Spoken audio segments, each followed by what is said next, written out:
Mas agora, meu querido Gavião Bueno... Vamos lá. Bem, amigos, falamos ao vivo, tristes, aborrecidos, que o Flamengo saiu do Saiu, né? campeonato. Mas ontem continuou, né? O Palmeiras, né? O Fluminense. Palmeiras perdão. entrou. Deu uma aula de futebol para a Inter de Milão e passou entre nome nojenta, Inter de Milão, um time ruim. Falaram mal do Fluminense, torci pro Fabião, gosto do goleiro Fábio, Fluminense, grande goleiro. Mas enfim, falar em grande, o assunto é grande. O cantor Murilo Huff entrou na justiça pedindo a guarda do filho Léo, é isso? Isso mesmo. Léo. E o caso reacende o debate sobre guarda compartilhada, direito paterno e bem-estar da criança. Que nesse caso, em qualquer lugar vai estar bem. Enfim, para explicar os aspectos legais dessa disputa, o Bodapan recebe ele. Segura que eu quero ler. Olha o que ele fez. Olha o gol. O advogado e professor Marcos Alves da Silva. Seja bem-vindo. Ao Galvão e amigos. Seja bem-vindo. Ô, professor, obrigado, viu, por estar aqui hoje no Bodapan, tá? A alegria é toda minha de estar compartilhando esse momento com vocês, especialmente nesse assunto que me é tão caro. Olha aí. O homem fala bonito, né? Você vê, né? Não, é outro Professor nível, e advogado não, é outro nível. É isso, ele não fala, né? ele é explanação. E hoje o doutor Marcos Alves da Silva tá aqui hoje pra bater um papo com a gente, até pra esclarecer alguns pontos, isso, né, no âmbito judicial ali, né, o que compete a gente analisar aqui, porque deu um rolo, a gente já tinha comentado aqui, pra quem pegou o bonde andando, a Marília Mendonça, infelizmente, faleceu, né? Tem aí algum tempo, né? E no acidente aéreo. E ela teve um filho com o Murilo Huff, que é cantor sertanejo também. Sim. Compositor. E aí, não é. o filho, o Léo, né? O filho deles... Que é filho ficou do com a Leonardo. guarda compartilhada Por isso que entre o nome é Léo. ele e bom. a avó materna, a dona Ruth. A dona Ruth. Só que aí a gente não sabe o que rolou. Se é o negócio da herança, se é algum desentendimento familiar, se é alguma outra coisa.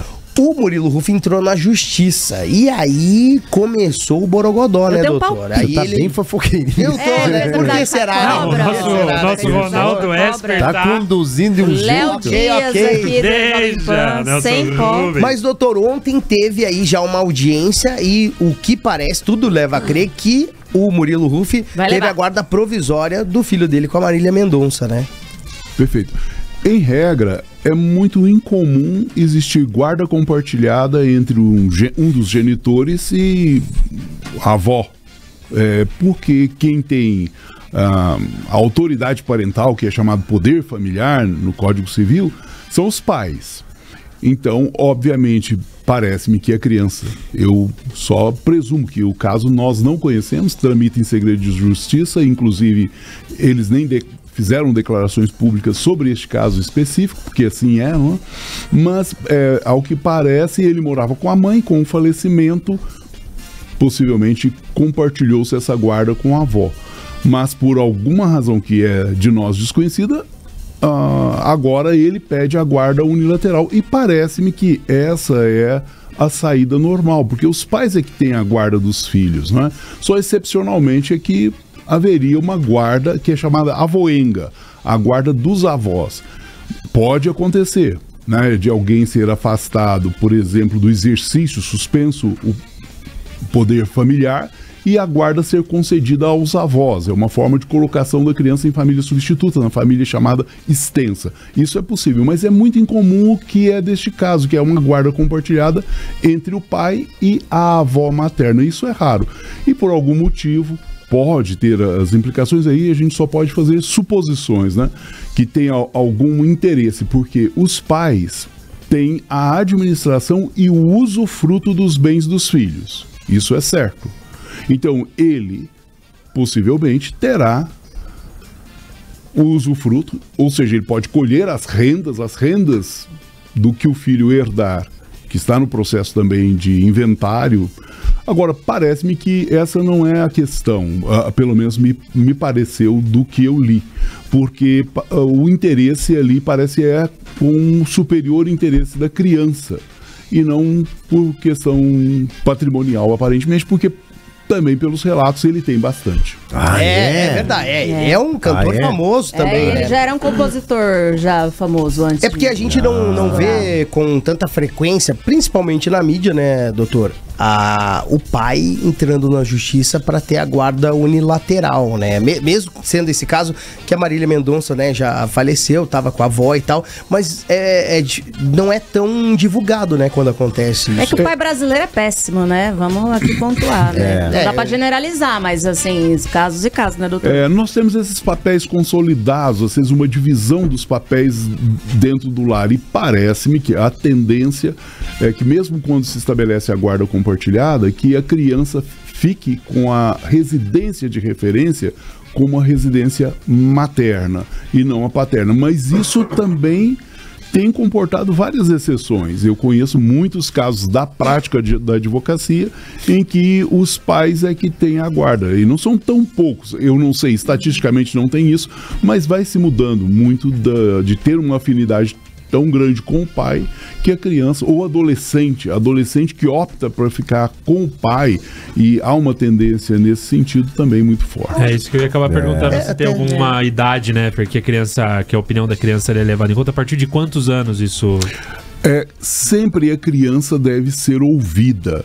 Agora, em relação ao adolescente, é quase que inevitável. Se um adolescente firmar pé que ele vai ficar com um genitor ou com outro, é quase que impossível que haja uma alteração nisso, não é? Porque depois de 15, 16, 17 anos, é praticamente uma decisão dele. Então, agora, a justiça deve ouvir sempre, mas não devemos deixar essa carga, esse peso sobre os ombros dos filhos, como se ele decidisse. Os pais se separaram e agora o encargo é dele de decidir se vai ficar com o papai ou com a mamãe. Isso também é um peso muito grande para uma criança decidir. Então é melhor que o problema seja resolvido por quem causou o problema, de que ele vai estar em casas de pessoas que estão separadas. E a gente tá fora da história, automaticamente, ao meu ver, assim, eu achava que já tava com o pai, né? Porque não existe, se a mãe morreu, fica com o pai, né? Mas nesse caso, é estranho, porque ficou tanto tempo com a avó, né? Devia ter Eu tenho um palpite, assim, porque quando a Marília Mendonça, né, nos fez falta, eu falo dessa forma, ele ainda era muito pequenininho, e acho que ela morava, a mãe morava na casa dela, né? Então acho que naqueles primeiros anos a criança, pra ter menos impacto, ficou ali. Hoje em dia a criança já cresceu um pouquinho, o Murilo também acho que já tá mais estabilizado. Tô eu dando uma de Fernandinho, amigo da cobra aqui do Léo Dias, que ele já namora uma pessoa há muito tempo, não sei se eles se casaram agora, eu não sei, mas assim, me parece que ele já tá numa estrutura familiar mais consolidada. Então acho que é o momento, me parece muito de longe, né? Que é o momento, a criança já tá um pouquinho maior, né? Ele sempre pareceu um pai presente, e da criança ficar com ele, né, doutor? Porque salvo casos assim, se tiver acontecido algum crime contra a criança, motivos muito sérios para não ficar com esse pai ou com essa mãe, né, que tiver sobre... Eu também não conheço nada dessa história com tanta profundidade como ela parece conhecer, né? Mas eu presumo que essa seja a mesma circunstância que determinou que ele tivesse ficado sob a guarda da avó compartilhada com o pai. Talvez pelas atividades do pai, a tenra idade dessa criança, né? Isso era conveniente que ele tivesse talvez com a avó, pela proximidade. Se a mãe morava com a avó, por exemplo, ela já tinha todo o cuidado com a criança. E nesses casos, um critério, sabe, que é sempre usado, é o critério do melhor interesse da criança. Esse que, em última instância, é que vai desempatar essas circunstâncias de disputa pela guarda, né? E o juiz vai ter que levar isso em consideração.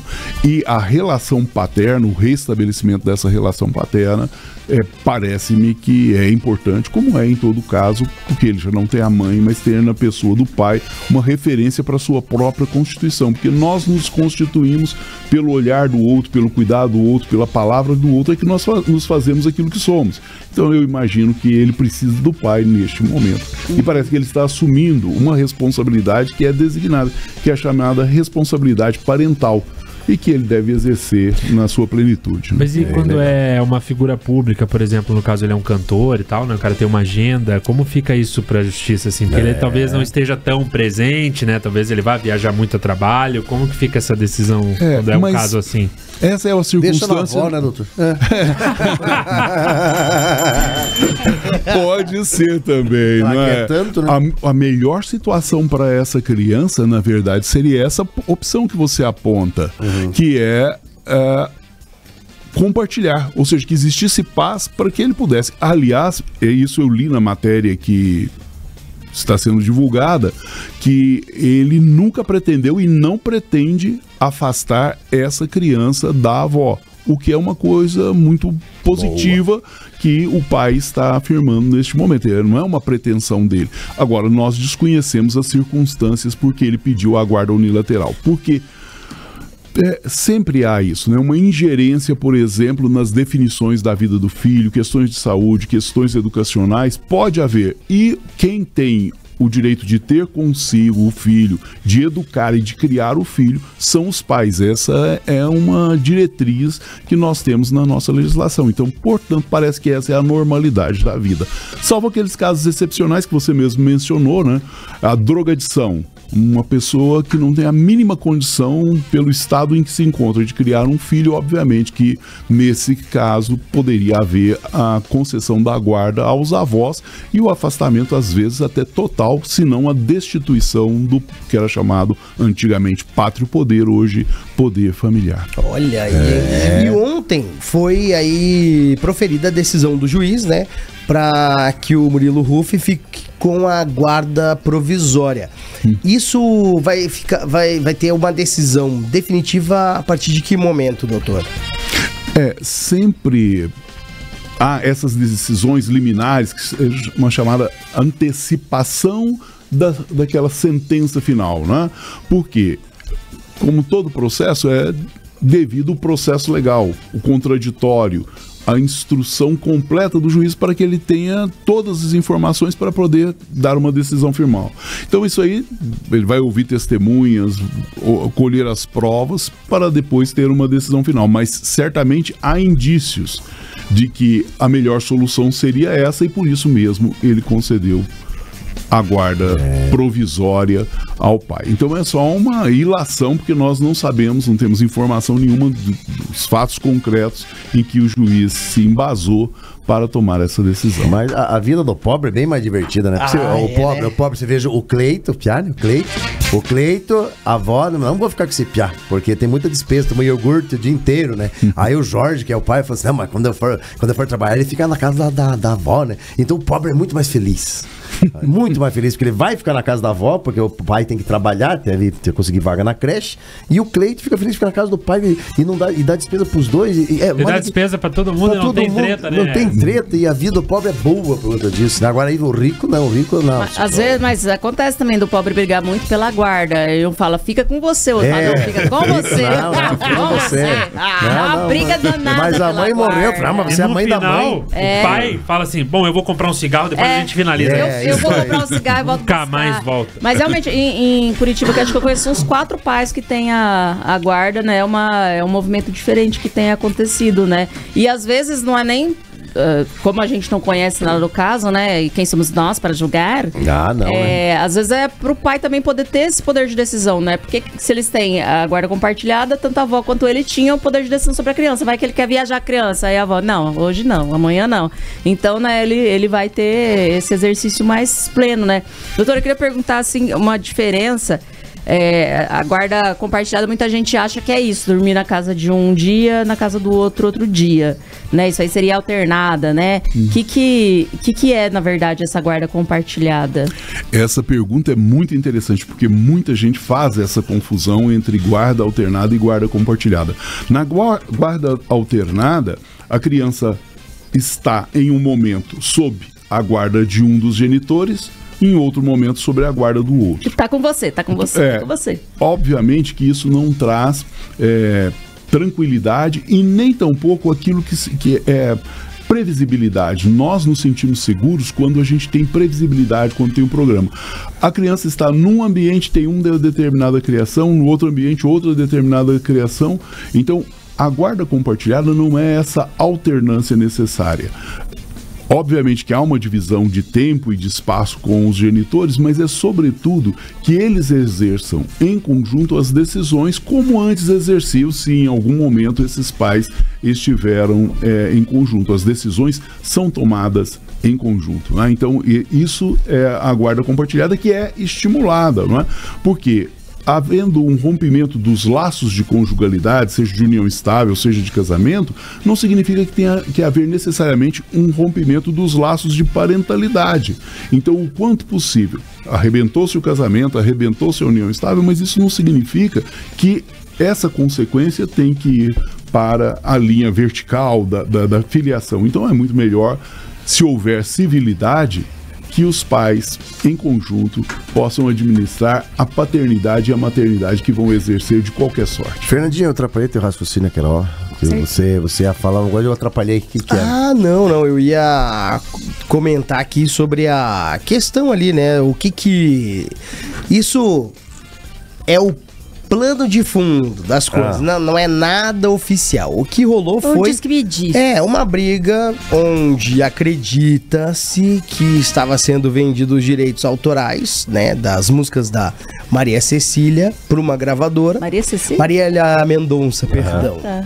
E aí, o Murilo Ruff, né, acabou descobrindo por alguma outra fonte e esses direitos autorais pertencem ao único herdeiro da Marília Mendonça, que é o filho dela, o Léo.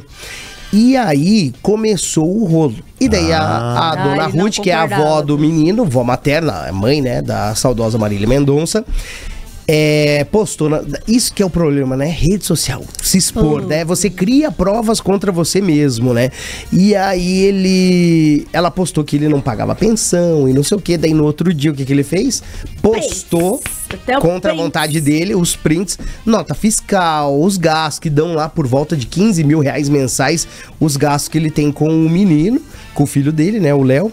E aí começou esse rolo. Então, assim, a gente não sabe porque corre, né, como o doutor falou, em segredo de justiça o processo, não se sabe o que, mas muito está ventilando que uma das hipóteses, né, o que causou todo esse rolo foi a questão dos direitos autorais das músicas. Por quê?